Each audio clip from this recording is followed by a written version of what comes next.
Welcome to the Digital Talk Show with Arwa. I'm Arwa, your host, and I'm a freelancer. And every week I bring on some amazing guests on my podcast who are killing it in the online world. We bring on guests who have started their journey as a beginner and are now making some big cash months through freelancing, blogging, or any other online sources. Hey everybody, welcome to the Digital Talk Show with Arwa. We have an amazing guest today with us who is Adam. He is the founder and director of Smooth Operation, which helps entrepreneurs create the systems and workflows needed to scale their online companies. He has not only tripled his team size, but also increased over like 600% in his revenue. So welcome, Adam, and tell us about yourself. Thank you so much for having me, Arwa. It's such a pleasure to be here today. So yes, I've been in the online field now for 5 years. Before this, I come from a military background, so I was a U.S. Army for 12 years active duty, and I'm actually still in the Army today. I'm on year 17 of service. I'm still a reservist. So it's very much a pleasure. I've enjoyed every bit of that journey, but specifically online, I've really found my niche and found my area in systems, workflows, operations, all the under the hood things required to really make a business run incredibly well. So that's awesome. So how did you transition from being a veteran to an online business world? Tell us more about that. So yeah, that's great. I actually started as a freelancer. Started applying to gigs on Upwork, and eventually accepted a position as a social media manager for a music education company, which started as a 15-hour-a-week gig, turned into full-time work. And so I was able to leverage my position in the company as a very, very part-time person into a full-time position and grow the company from that point. So it all started with freelancing. And so if you're on the fence thinking, oh, you can't make it as a freelancer, brother, it's in you. Just take the jump. And even if you're employed full-time while doing it, I actually started while I was in the service.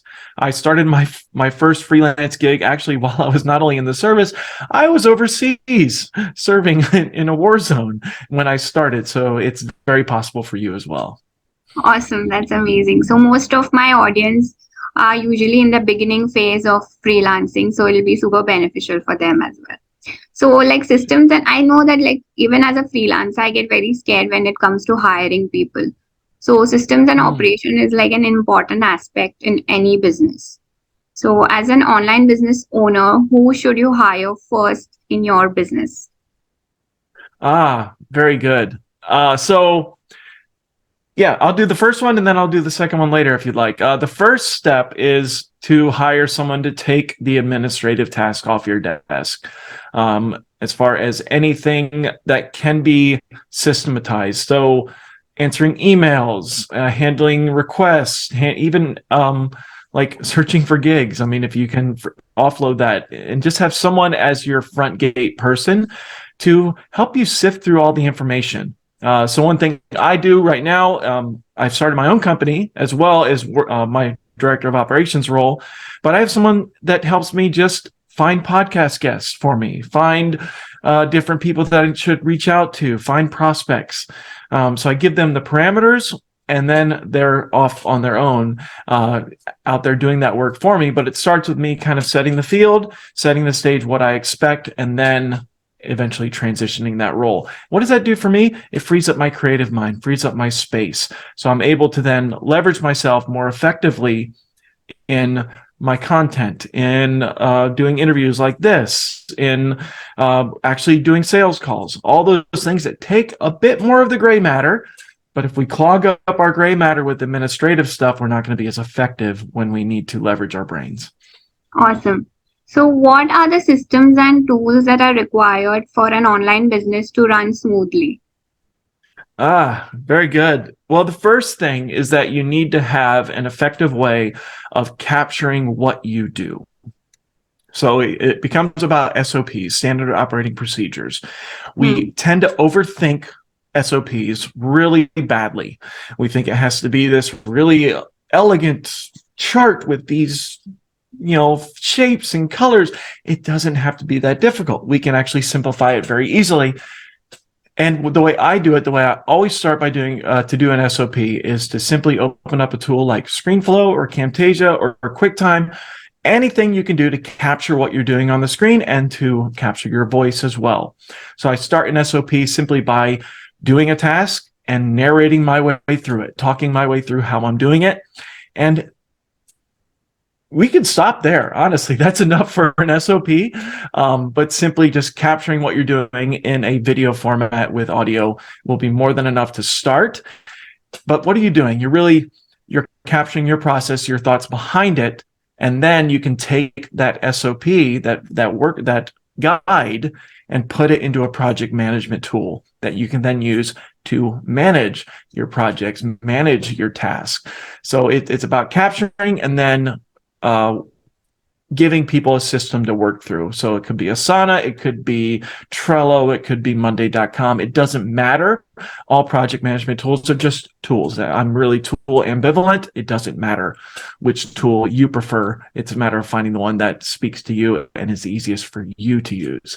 So that is the number one. If you do no other system, that is the best system you can implement, and implement it today, implement it tomorrow as soon as you can. Even if you're just starting and thinking, Adam, what do I need an SOP for? I'm just doing this myself. SOPs are not just for the people we're handing it over to, they're for us as well. When we're working from a place of predictability and working from a task list and like having those habits, having those routines, that's what's going to propel us forward. Yeah, absolutely true. So I recently hired a VA, and SOPs have been super, super easy for me because I just send her a Loom video and everything is done easily. Yeah, So absolutely agree with you on that. Well, I'll give you one other step to do, Arwa, since you're already doing this. As part of the onboarding process, when you're bringing your VA in, give them that Loom video, and then have them take the Loom video and make a written SOP out of it. This does two things.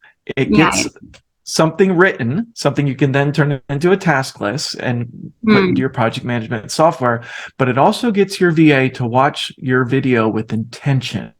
Oh, yeah. They're not just watching it to watch it. It's not edutainment. They're watching it with the intention of creating the written document, which means they're going to pay a whole lot more attention to what they're doing. Absolutely right. I took a note on that. Thank you. And also, do you prefer like hiring freelancers or full-time employees when you're just starting to hire someone? What do you prefer? Just starting freelancers are where it's at. You're going to be able to quickly fill up the available time they have. That being said, hire with the intention of pulling them to full-time. So if you hire someone and they are a part-timer, look for the rock star, find the rock star. They are out there and you can get them relatively cheaply, especially in this global environment we're in, where we can hire from anywhere. I have a VA right now who's very part-time, and I can't wait to take her full-time. I'm working towards it because she's a rock star, and I knew that from the moment I met her. That being said, here's where people get tricked up. When you start hiring, yes, hire freelancers, but try not to get like 8 freelancers. Try to get 1 or 2.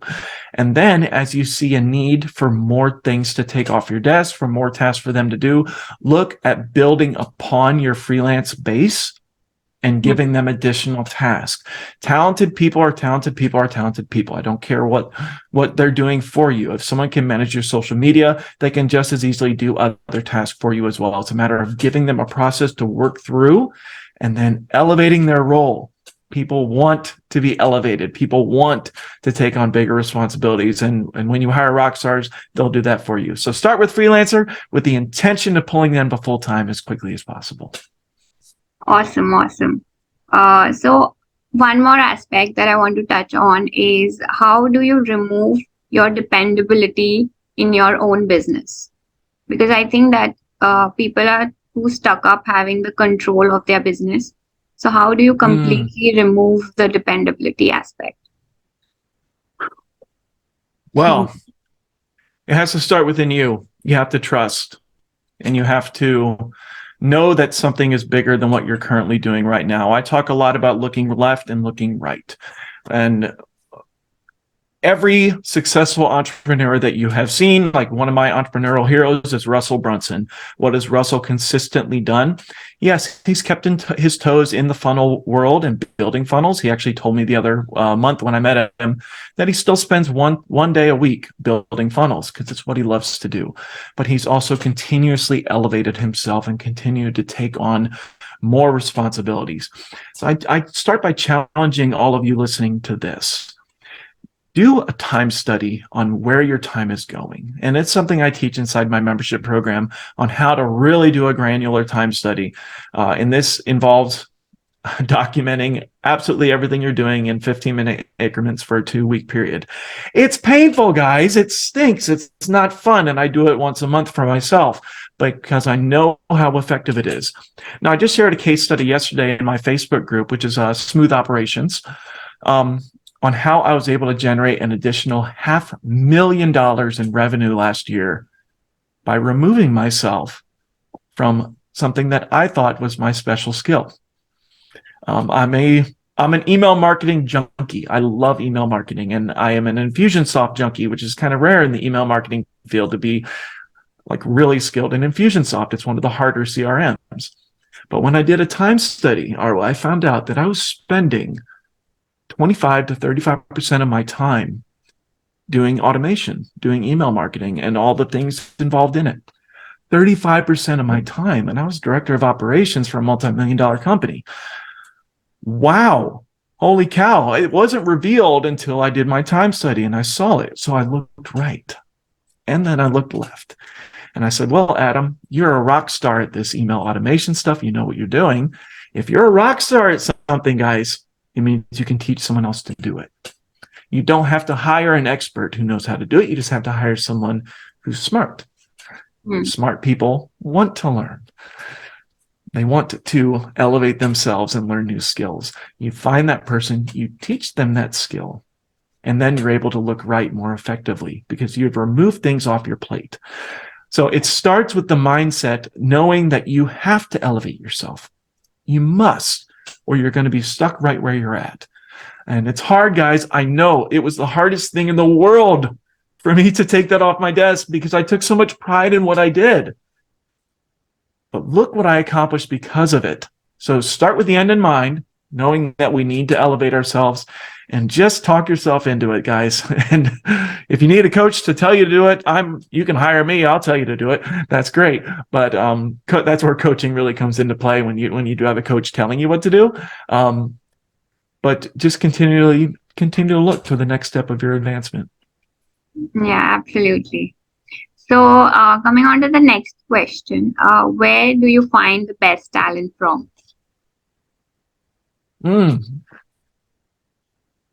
Number of things.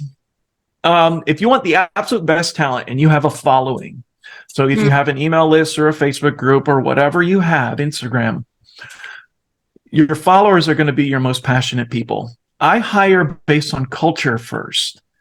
So I need someone who I jive with, who has the same worldview as me, who has the same work ethic as me.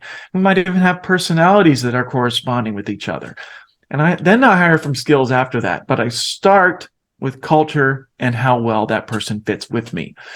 So if you have a following, that's the absolute best place to do. I've hired amazing people right from my email list just by sending out a job notice. After that, Upwork or similar platforms like that, even LinkedIn hiring, you're going to find really qualified candidates in that process. And my last step is actually referrals, just because people tend to refer friends or refer people that they know on a personal level, maybe not people that they've worked professionally with. But that would be kind of my last step. It is based solely on referrals. But again, start with your following, then go to freelancing sites, and then finally go to referrals. Now, I do have a hiring process, which I can provide the opt-in for. It's a free mini course that I've created. So if you're at the beginning of the hiring phase going, I don't know what to do. Well, there's a process for that, right? Just like we talked about SOPs. So I will share that opt-in with all of the listeners here. So the links will be in the description box. You guys can check that out below. And coming on to the last and the final question, what advice would you give to a freelancer who is feeling stuck right now? Well, I would say this: know who you are, know your superpower, know where you fit in this wonderful world of digital products and online companies. I am such a firm believer that when you're aligned and when you're working from a place of purpose and passion, things come to you. Things come easily and naturally. So don't try to fit yourself, the square peg into a round hole analogy. If you're not a Facebook ads person, don't pretend you are. But if you are, lean into it. Know it, love it, live it. Consume every bit of advice and content you can related to your passion. So my passion is operations and leadership. I lead teams. So what am I reading right now? I'm reading currently a Dave Maxwell book. I'm reading a book by Liette on leadership. And I'm doing a whole lot of self-analysis on my own leadership styles. And I'm also reading Traction, which is all about operation systems. So I'm living this, and I'm consuming every bit of information that I can to continue to elevate myself. All of you listening out there, have that special trait that makes you you, that makes you unique, that makes you the wonderful person that you are. Don't run from it. Lean into it and own it. And when you're working from that place of purpose, that place of passion, brother, everything will come to you. It's only a matter of time and meeting the right people, being in the right places. But you're going to do that by the sheer will of you being immersed in that culture and that environment. Like example, if you're a Facebook ads person and you're in every Facebook ads group, how long is it going to be until you meet that person, that one person that makes the difference? That one person that takes you to the next level, or that one bit of advice that takes you to the next level. It's only a matter of time. So know yourself, love yourself, and it will come to you. But start with that intention. Awesome. That's some great advice to everybody who's watching this podcast. And thank you so much for coming here. And where can people find you online or connect with you? Absolutely. Well, you can find me. My Facebook group is Smooth Operations. So just you can actually go to adamliette.com. That's ADAMLIETTE.com/Facebook. That will take you directly to there. You can find me on my main website. I also have a podcast of my own. It's called Smooth Operator. So you can find me on Apple Podcasts, Spotify, or Google Play. Awesome. Thank you so much. It was an honor talking to you. And thank you so much for doing this podcast. Likewise, the pleasure is all mine. And man, freelancers, go get it. You are superheroes to people like me. And just know that you are so needed in this world, and you have a place, and we love you so much. And keep doing what you're doing, guys. Thank you so much.